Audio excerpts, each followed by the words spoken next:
Are you a real estate professional navigating the bustling landscape of New York City, or simply someone fascinated by its ever-evolving skyline? Either way, you're in the right place. Welcome to another episode of the Big Apple's CoRe, where we break down the complex world of corporate and commercial real estate. Join us as we explore the latest trends, challenges, designs, and opportunities that are shaping New York City.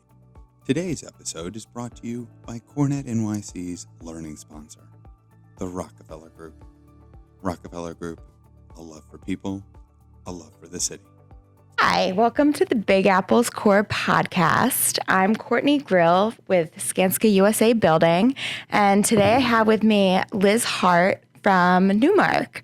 Liz has been recently named the president of Leasing for North America, a new position at Newmark, and she's been in this position since February 2023. So coming up on almost 2 years now. 2 years later. Thank you for having me, Courtney. Thanks for joining us.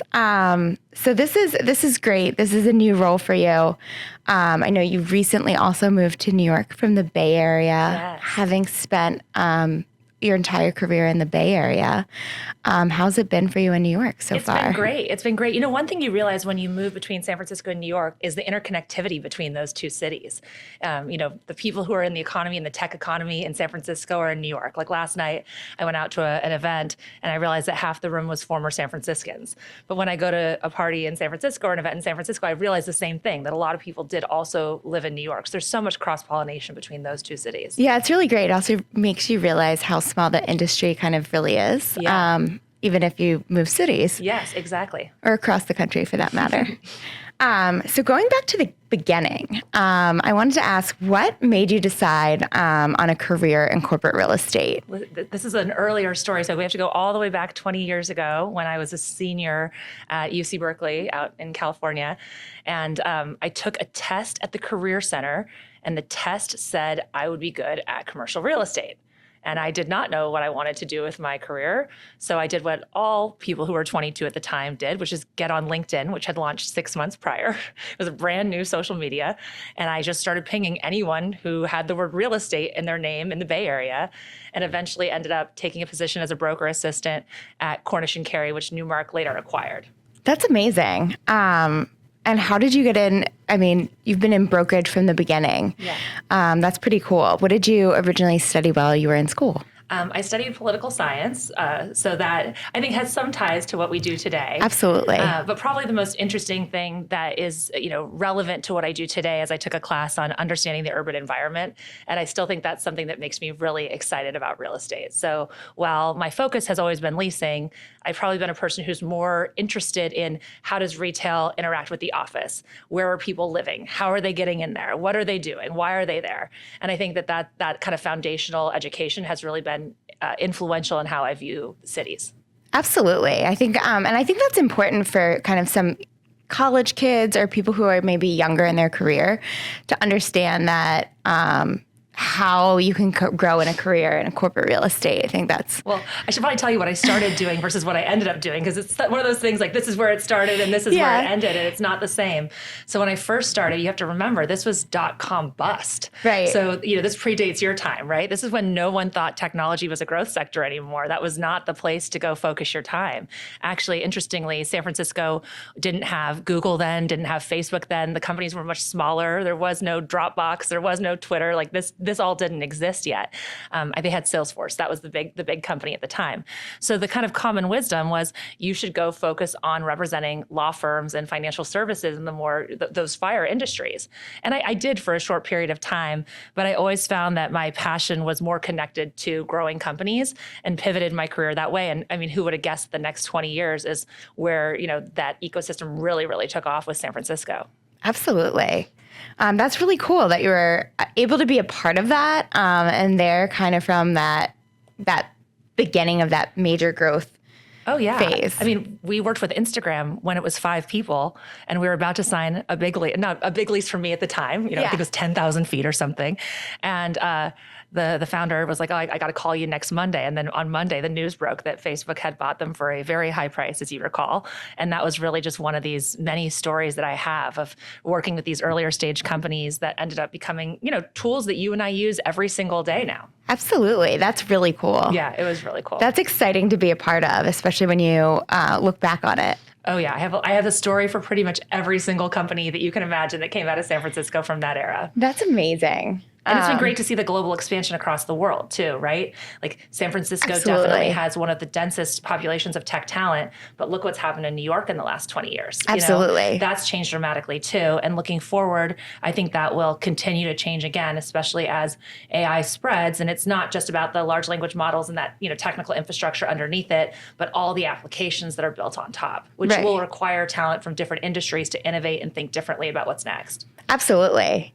I think it's exciting to see what's going to come out of that and what the landscape's going to look like in the next 10 years even. Yeah, it's a big reset. I mean, I think if you think about it, in our lifetime, we've seen the internet reset, and then we saw the iPhone reset. Like, now you access so much information on your phone that you used to go to the internet for in a traditional way. And now we have AI. And I think the next 10 to 15 years, we're going to see a really big change. The same as you did with the iPhone, where it becomes something that you use in your regular everyday life and you don't even think of it. It's just your constant companion. Absolutely. I mean, we were just chatting this morning that iPhones have more storage capacity sometimes than some of our regular computers these days, which is fascinating when you think about it. All that in your you're pocket. have a computer in your pocket at all times now. Yeah. And how much information you can access. Like, think about what that's like for someone who's in a different city who wants to understand an industry or understand any topic. They can dive right in and have access to that information at their fingertips. And I think especially with what's happening now with other cities that are not just New York and San Francisco, but places in Ohio, places in Texas, Tulsa, Oklahoma, all these other cities that are really coming into their own, it's really great to see this information spread across the entire country and this knowledge. Absolutely. And have it so much quicker. I mean, even being in grad school right now, AI and finding information is just far faster than it was back when I was in school 17 years ago. It's true. Which is very fascinating. So you have had so much success in your career. Do you attribute your success to anything in particular? I think I would say success is two things. It's highly personal and highly abstract and macro. So the personal part would be cultivating resilience. And that's the hardest thing to do in your life, isn't it? Like when you get bumped, how do you jump back up and do it again? And it's something that you never learn. You're always practicing. It's like going to the gym. Every day I practice, like, how can I be resilient? How can I try to make the best of every single situation? How can I maximize the return for my clients and keep that mindset? And then I'd say, also success is macro. Like if tech had not taken off in that 20-year period, would I have had that opportunity? Maybe not, right? So the landscape really matters. And in real estate, especially with what happened with COVID and the massive reset that the market went through, it's like taking a moment to pause and say, what are the real opportunities right now that are going on? You don't just keep taking the stuff in front of you, but really look more broadly and try to figure out, what can you really do to make the best of the situation at hand with the stuff that's completely out of your control. Absolutely. And it's also been exciting to see kind of the market come back after that as well. So I always tell clients, like, do you remember the game Etch-a-Sketch when you were a kid? Yes. Yeah. So as I always say, I was like, think about, commercial real estate as you built all this thing on the Etch-a-Sketch, right? And it was perfectly done and you loved it. Right. And then this COVID pandemic reset happened and you shook the whole thing and you kind of remember what you did before, but you really have to rethink how you build your plans and how you look at it. And I think that's very true right now, especially going into 2025, because like I say pretty frequently, like 2025 will be the year that real estate gets redefined. It's 5 years past the pandemic. Absolutely. This whole RTO thing that we've been hearing the headlines on for 5 years, I think it's the year that goes behind us and we don't continue to talk about that. It's just how people work, how they're interacting with each other, how they're being productive in society. And I think it's a new chapter for everyone in all industries, really. Absolutely. And I love that analogy of the Etch-a-Sketch. Yeah. It's kind of like figuring out how we rebuild, how to reset. That's pretty awesome. So prior to your current role, you were the first female to be promoted to the vice chair position at Newmark, which is very impressive, in the San Francisco Bay Area, and only the fifth female ever at your brokerage to attain the highest level a producer can reach. To what do you attribute this success as a woman in the CRE industry? I mean, it's incredibly impressive. Well, I think it's really interesting when I go back to my very early career that one of the reasons I chose to come to the firm I did is because there actually were women who were already in leadership positions there.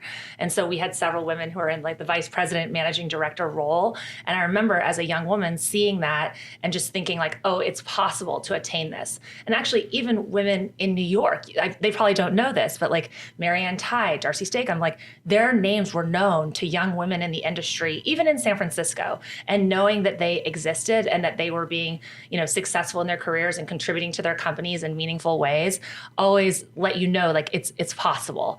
And now I'm in a different chapter, obviously, and I try to do the same thing for the people coming up behind, because it's just helpful to know that you can contribute to this industry no matter who you are. Like business is changing and everyone's thought process is a little bit different. And I think the best teams I've ever been on are when there's a mix of different kinds of thinkers, whether that's geographic, whether that's gender, whether that's background. Like when you have different people coming together and arguing about a problem and really looking at the facts, that's when I think, the solutions that are really creative and interesting and moving the industry forward come out. Yeah, it's absolutely. It's about diversity and of thought and makeup and everything else. That's really fascinating. Yeah. And that's really cool that you were able to kind of see that evolution and see how it impacts. Yeah. I mean, I think it's very possible by my end of my career that this won't even be a topic that people talk about, right? Because it's just becoming so common. So and natural. It'll be something that over our career will change dramatically. Absolutely. So did you work with any mentors or sponsors along the way? Oh, so many.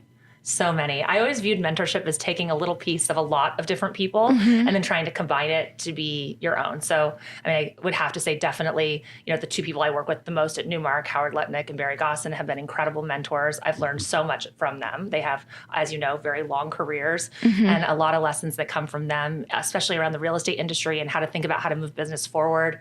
And from Barry specifically, he talks about why top talent matters so much. And I think, it's taken me a little bit of time to really get the full talk track and understand that fully. And now that I do, I think it sets me up for so much success because I really understand that no matter what happens in technology, no matter what macro thing happens, it's really those talented people that are cultivating resilience, that are thinking about creative solutions. Like that's what's going to drive your business forward. And then outside of our company, I would also say, I've had great peers who I consider to be like mentors and sponsors, different VCs, Joel Marcus, who is at Alexandria, who's the founder there. Like they've been able to teach me through working together what they really want as clients. And then I've taken that as a template that I've been able to apply on a broader scale. That's really awesome. I mean, I would agree. I've had mentors throughout my career, and I think it's invaluable to have kind of that different perspectives and different takes on any various topic. Yeah, I've always encouraged the people who are coming up in the business to do the same, to instead of just finding one person who tells you how it's done, to really pave your own path. And to pave your own path, you have to look at other people's input from a variety of different sources. Yeah, absolutely. That is important. So in addition to being, we're kind of all over the place today in terms of questions, but in addition to being a tenant representative, you also have experience in the entitlement process and representing many large developments. Oh, yeah. Which is a kind of a specialty. There's a lot of other aspects there that you need to kind of know in terms of township rules, permitting, zoning. How did you gain that knowledge? As it's a little bit different than most people in your role would have had. Yeah, so I would say the first 10-ish years of my career were very tenant focused. But I always considered myself to be a pretty curious person. And as I said earlier, I was always interested in urban design and what was happening in the city. So this is kind of going back to San Francisco, where there was a very large redevelopment plan that was coming out. And there were certain laws that restricted, what buildings could be built, how frequently they could be built. And I saw the confluence of growing companies that were growing very, very quickly. I mean, this is the era where Uber, Dropbox, Airbnb were scaling incredibly quickly in the Bay Area, but there wasn't new development that was coming online fast enough. And anyone who kind of really dug into it could have seen those things. You just had to understand the tenant side and the landlord side. And since I was curious, I just, I called the people at City Hall. I started asking them questions. And I think that's something that a lot of people in the real estate community don't always realize, like how much information you can get by understanding what's happening at the policy level and why it's important to focus on, the public sector and the private sector and how those things come together, particularly now as cities are being redefined in such a major way. And so that was actually one where I know I just said Joel's name, but Joel Marcus at ARE and Steve Richardson were huge mentors for me because they were developers and they were clients. And I told them, I was like, I'm seeing this, this trend come together, and they many times pointed me in the right direction of like, look at this code or understand this. And it really did set me up for a tremendous amount of success during that era. And it also is something that I take with me and encourage others to do. Like, if you want to be an expert in New York City, you better understand New York City. And that's not just seeing it, from the outside. It's not just understanding ceiling height on a floor or the rent that was traded. It's understanding what industries are growing, which industries are shrinking, what's happening in the talent pool, what are the restrictions that those companies are facing, understanding housing so you can get the talent that's close to that. You have to understand the entire dynamic in order to give really holistic and good advice. Yeah, absolutely. That is true. And I know it's never been more important than now. Like, it's true. Never been more important than now. Now is like the time that it will be incredibly important to understand that, because real estate is changing dramatically right now. And there are many buildings that are going to need to evolve into a different chapter for them. It's not all going to just stay office, right? Some will have to go office to resi, some will go office to hospitality. There will be changes that happen in the next, 5 years. Absolutely. And not just in Manhattan, but even the outer boroughs so much as well. Yeah. And even just the surrounding areas such as Westchester and Long Island and New Jersey. Yeah, I mean, just talking about office to resi alone, 25 Water is one of the examples of a building in New York City that I think I'm certainly watching. I think many people are, to see how this can become a blueprint for a larger trend across the country. We're tracking, we think it could be up to 2% of the office inventory that's interested in converting to resi. And as you know, that's very challenging. It's expensive, it's difficult. The buildings aren't always just like change the interiors and get it done. It's much more complicated. But Right. It does seem like there's a lot of willingness from city governments across the country to create tax abatements so that there can be a better momentum for change. And it's the right thing to do, because if the building isn't going to work in its current form, the right thing to do is change it. Like, imagine, thinking about areas in New York that are now lofts, that were not lofts when they started out, right? Absolutely. And they iterated, and now, they're in a whole new chapter that is a great chapter for them. Yeah, absolutely. What is the biggest challenge you see with that, aside from zoning changes? And I think it really is that. It's like zoning and permitting and tax abatements and really just getting people on the same page about yesterday was yesterday, tomorrow's tomorrow. It's time to go and move forward and try to take a new kind of risk. It's hard when values have corrected, right? Because you remember what was. And in some cases, values are going up. But in others where they're not, the right thing to do is to change. absolutely. And it is interesting. I'm excited to see kind of what happens with that over the next several years, in terms of those changes and kind of who gets them across. Yeah. And it will be interesting to see, especially since there is a housing shortage. Oh, there's a huge housing shortage across the country. Huge housing shortage. And it's incredibly important that people have housing that's proximate to jobs. Absolutely. That is part of a thriving economy. So I consider that to be one of the critical things that as an industry, we really have to continue to do. And we do need affordable housing. We do need preservation housing. We need to do that, but we really need supply. Absolutely. I completely agree. Yeah. So you've also, in addition to kind of your career history, you stayed at the same firm for your entire career, which is something that's incredibly impressive in a day and age where many people are kind of switching jobs every few years. That is something that's becoming, again, increasingly rare, and it speaks volumes to being at a great firm. What's been kind of the key reason that you've chosen to stay at Newmark your entire career? Yeah. I mean, I think the beginning part is that what I just said about top talent. When someone really understands that top talent is what drives the industry, they're making a huge investment in you, right? And in your peers. And it's interesting because I do agree, it's very rare. I can't think in my greater friend group of many people who have been at the same place for 20 years. But within our company, there's several people that started the same day or the same month that I did. And we're still, working on projects together. And so I think it's a mix of understanding that top talent needs to change over their careers. They need new challenges. They need different challenges, and cultivating that. And then also just pushing yourself to have those same opportunities. And I think, Newmark has been very loyal to me and helping support my career. And I feel the same to them. And I really love the people there. I consider some of my very good friends to be peers of mine at Newmark. And that's something that I think keeps us all moving the industry forward together. Yeah, absolutely. That makes such a huge difference is the people that you work with. Yeah, and it's a very entrepreneurial place, right? So it's not like being in the exact same thing. It's all these different chapters compounding on top of each other. Which is exciting. Yeah. You always are wearing many hats. Yes, exactly. It's no day is the same. Which is, I love that. So yeah. I think that's exciting. What have been some of your biggest challenges and successes throughout your career? Ooh, that's a tough one. We've talked about so many of them. I think, some of the challenges are like what we talked about earlier. It's keeping yourself thinking about what are the new and next things to do. So don't get stuck in the rut of yesterday, but start pushing forward. Like, how do you keep leaning down the mountain all the time and trying to find where the industry is going? And I think like that also, what we talked about earlier, COVID, these macro things that happen, like, when there's something that happens that is outside of your control, how do you pivot and change and find it? Like, if you think about it, in March of 2020, this is like a good example. It's like, you're sitting in your house, you're sitting in your house. Right. I mean, all that we were doing, like I came to hate the word pencils down, because when you're working on a bunch of big transactions in a row, because it was a big time for us. Right. And then everyone within 1 month is like, hey, we just don't know what's happening. Pencils down, pencils down, pencils down. And that you're hearing that all the time.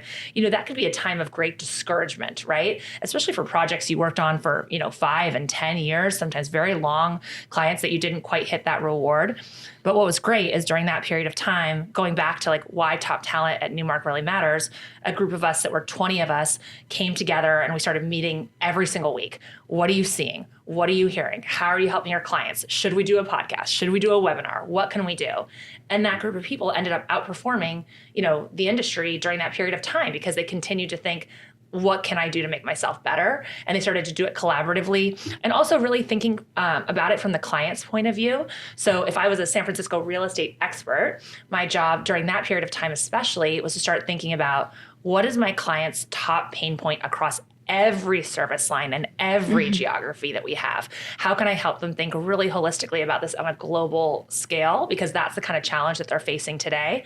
And I think that chapter really reset how I think about client service in a major way. I think I was always pretty client service oriented, but that chapter made me think about it not just from the service that I provide, but also the one that we can provide for them holistically, and even partners outside of Newmark specifically that can solve the problem, trying to really wrap them in a solution that's going to drive their business forward. Absolutely. And I mean, I think to that point, it's kind of thinking strategically and creatively together. To kind of what you said earlier, and making those solutions happen. Yeah. The other success, though, that's always the best is when someone that you kind of brought up in the industry or started in the industry with you really crushes it. Like, I have this one broker that I've worked with really closely. His name's Mo Spikes out in San Francisco. And when he closed his first 100,000 square foot deal, I literally was the proudest person on the planet. Like, I get like just happy even thinking about it today, because he worked so hard for it and he really leaned in. And then he got this huge success as someone who was under 30. And like, when you see that happening in our industry, it's really, really exciting. That is exciting. It's the best. That's really awesome, especially when you see somebody work so hard for it. So we mentioned kind of where trends in our industry and where our industry is going. We touched on artificial intelligence, and you've been an advocate for artificial intelligence initiatives. What does that look like in corporate real estate, and in what ways are you seeing it in our industry so far? Yeah, well, what's interesting is there's a recent study that came out that said that the real estate industry is actually adopting AI faster than most others, which is kind of a shock to people in the real estate industry when I say that, because they don't think of themselves as being the quickest adopters. But, in this particular segment, it has been the case. And when I think about AI, I really think about it as a tool that will help people be even, better than they are today and more productive than they are today. So like, what does the 10X you look like? And I think the 10X you and the 10X me probably does a little bit less copying and pasting. It probably does a little bit less like looking things up, on a system and then copying it over and doing it. And it'll have someone who will help you synthesize that information, but who's driving the decisions is still you, right? And so for us, I think our major investments have been, more primarily in data and making sure that our data is in a great position for our team to be successful in advising their clients. And then we also have several tools that can just help people do their work faster, right? And that will continue over the next several years. But it's very new, as you know. So absolutely. We're still looking for those, concrete use cases and how they're going to fit together. But we're incredibly optimistic, and we're starting to see some real value creation coming out of artificial intelligence. And it saves me tons of time every single day. I mean, yes. I don't know if you know what's the GOAT prompt that people send around that says, tell me how to summarize all of my Teams messages, my emails, my calendar, and provide a to-do list. And you can do it at the end of the day, and it sort of summarizes everything for you. And then, you can look at it. You might change some of the priorities, but you have something that's right there to tell you what you missed. Yeah, that's amazing. Amazing. It is really game changing and helps keep you focused. Yeah. That's awesome. I'm excited to see where it goes personally in the next 5 and 10 years. Yeah, it's going to change, I think, everything pretty dramatically, but this is the opportunity to continue to evolve your career. And that's where, learning, education, and that's something we've been putting a lot of emphasis in at Newmark over the last 2 years, is creating more learning programs for people to understand how to use AI, but also how to understand the market in different ways and become even better critical thinkers, because that's going to be the real difference in the future. Absolutely. It's going to create more jobs, create more opportunities. Especially right now. It's exciting. Yeah. How are you leveraging your experience with AI and tech firms to improve Newmark as you advise clients today? I mean, you mentioned how you just used it personally. Yeah. So as it relates to clients, I mean, a lot of what we're doing right now is leveraging the data to help them understand their decision making in more detail. So I'll use one example. So if you think about a comp, when you grow up in the industry and you're trading a comp, what do you trade? Name of the tenant, name of the landlord, address. You trade, what's the rent, what's the TI, what's the free rent, maybe what's the commission. So maybe at most there's like 7-ish, things that you can trade. But now with AI, you can understand that lease and that comp in incredible amounts of detail that was not possible to do from a data management perspective 2 or 3 years ago. And so you can take some of the guesswork out of how you're thinking about what you should transact on. And so if you have the knowledge and you have the data and you have the experience, you can now, use your gut and your decision making, but also back it up with, I really know that of the deals I completed, 30% of them had renewal options and they were at these terms. And you can actually give that guidance to your client in a very concrete way. And I think that is going to be incredibly beneficial to clients who are trying to get, groups of people on board with the same decision and how should they move forward. So I think that understanding transactions in the market in greater detail is something that's happening, definitely as of today. That's exciting. It's really exciting. And that makes everybody's kind of jobs a little easier to be able to have that information available and accessible. Yeah. Tenants and brokers and landlords. And landlords, yeah, exactly. That's exciting. You like to speak about the real estate lifestyle. Can you go into more depth about what that is and how individual transactions fit into that framework? So I think because I had a background with technology companies that were scaling, you start with sometimes 2 people, right? Very small groups of people that then become very big global organizations. And so when you're just starting out, often you're just driven by opportunity, right? The opportunity to hire, the opportunity for talent, the opportunity for market share. And a lot of your decisions are going to be like just pushing forward in how you're thinking about things. And then at some point there is a tilt, and the tilt becomes about how do I become global? How do I become scalable? How am I repeat my processes? And then there's more driven by optimization. And this is a totally normal thing that happens. It happens in macro cycles, right? When the economy contracts, people are more driven by optimization. When it's expanding, they're more driven by opportunity. But it's true in how you think about real estate as well, right? So when you start to be driven slightly more by optimization, you might do things like put in managed services and understand your lease admin data or do CAM audits. Like there's a whole suite of services that you would start thinking about beyond a transaction and beyond growth in order to create a better global template for yourself. Yeah, absolutely. It sounds like it's kind of just ever evolving. It is ever evolving, especially now. Yes, I can imagine. What industry trends have you noted in recent quarters? Yeah. I mean, also financial services and professional services did really well through the pandemic, as you know. And they mostly were aggregating in trophy assets, and those have continued to perform in the major markets. And I don't think anything is changing on that necessarily. And across the tenants in the market that we track, we have about a third expanding and about a third contracting and about a third staying the same. So what you're seeing is just different industries are doing slightly different things in different markets, but the net is everyone's, growing, contracting, expanding. They're doing all three at the same time. But one thing that's been interesting in recent quarters is, tech really did take a couple of years off from the larger transactions. There were very few. Right. And recently it's definitely changed. And I think that's attributed partially to the scaling AI companies that we just talked about. So, you have companies that are large language models that were in San Francisco or, were in other markets and are now starting to look at those secondary markets to grow in. And that really turns on tech growth on the large block level across the entire country. So I think that's really one trend to watch. I also think it's going to be really interesting to see what happens in government in the next, 12 to 24 months. Absolutely. The government is one of our largest tenants in the country, as you're probably very well aware. And they did during COVID what many users did, which is kick the can down the road for shorter and shorter lease expirations. So we're tracking about, 50% of the leases that the government leases will turn over in the next 4 years. And so there will be a, change that happens because of that. Absolutely. But there's also, from what we can tell, both the municipal level and the federal level, a pretty big drive to get people back in the office. And I think that that's going to be the story of the first 6 months of the year next year. Absolutely. That'll be interesting to see what happens there.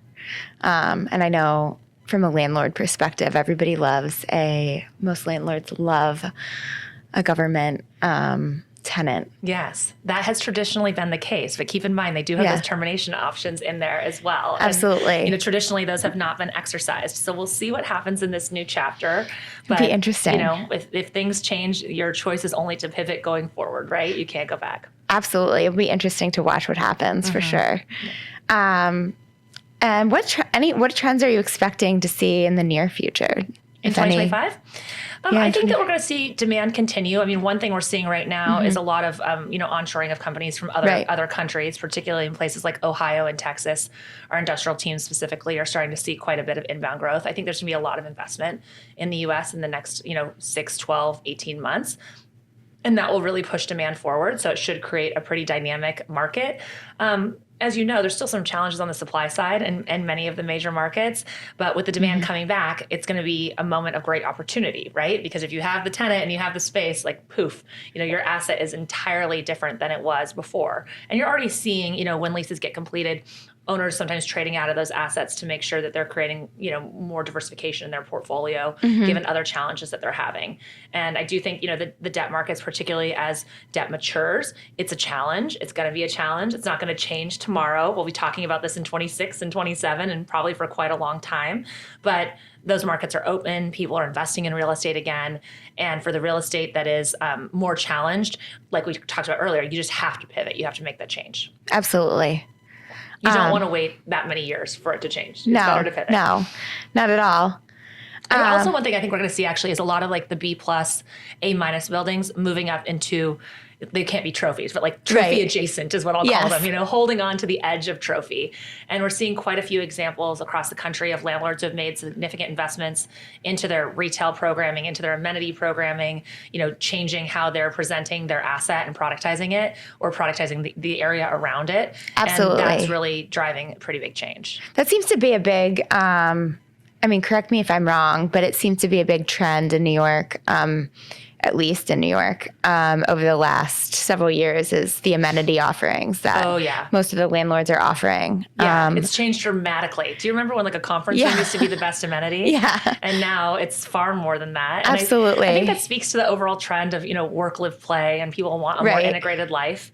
And the office is now providing that to them in a different way. The same way as like when you used to walk into an office, you sat at your desk. Absolutely. And now when you go to a lot of offices, you can sit at your desk, you can sit in a conference room, you can sit in a lounge. Completely. Sometimes you can even sit in a sauna in some places or a gym. It really just depends on what they've done. Absolutely. I work in the Empire State Building. Oh, gorgeous. And we now have a pickleball / basketball court in our building. So the amenities are beyond ping pong into pickleball. Exactly. That's the big change. Exactly. As long as you don't make me play it, I'll come see you. The amenity offerings though are pretty cool, and I think the landlords have done some pretty creative solutions. Yeah. I mean, it's the next water cooler, right? So it's not just that it's fun, it's that when people are collaborating with each other through fun, they end up coming up with different ideas. They end up breaking down boundaries to start to solve problems differently. So it's really about maximizing the productivity of your workforce. It just happens to be done in a pretty fun way. Absolutely. I would agree. All right. So we are, I think, kind of near the end of our segment. So we're going to do a New York Minute rapid fire questions. New York Minute rapid fire. We end all of our segments with the New York Minute rapid fire. So my first question to you is, what is one interesting fact about yourself? I work out with an AI coach every single morning. It's not a person, but it's an AI coach. That's pretty cool. It's very cool. Is it through an app? Yeah, it's through an app. That's amazing. And it looks and talks like a person, but it is not actually a person. That's pretty cool. What app is this? It's called Zing. Oh, cool. I got to check this out. If you could go back and tell your 18-year-old self one thing, what would you say? Ooh, 18-year-old self.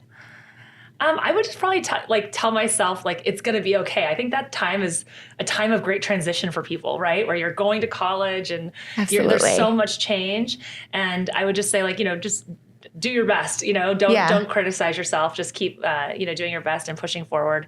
And also I think I would remind myself how important those friendships are for your life. Like the ones that you do in your kind of that pivotal time when things are changing, those end up being great foundational friendships. Like the people that I lived with during that era, I still consider to be some people that know me the best. Absolutely. Yeah. What is one thing that sparked your interest in industry news recently?